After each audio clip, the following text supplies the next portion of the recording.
مطلب یہ کہ گناہگار تو وہ نہیں، ان کے لیے اجر ایک ہے، لیکن حضرت علی رضی اللہ عنہ ان کے ساتھ کوئی دو اجر ہے۔ مشاہدہ صحابہ کرام کو نہ ہم اچھالتے ہیں، نہ ہم کسی بھی صحابی کے متعلق بدگمانی اختیار کرتے ہیں۔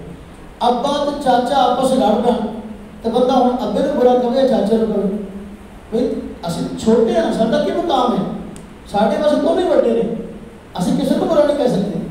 اس لیے صحابہ کرام میں اگر آپس میں اختلاف ہوا، اللہ پاک نے ان سب کو جنت کی خوشخبریاں بھی سنا دی، اللہ پاک نے دنیا میں ان کو اپنی رضا کا سرٹیفکیٹ بھی دے دیا۔ تو جب یہ سارے معاملات ہیں تو ہم کسی پر تنقید کر کے اپنی آخرت کی برباد کریں گے؟ ان کا جنت میں جانا یقینی ہے، ہم ان پر تنقید کر کے خام کا جنت میں جانے والے بن جائیں گے۔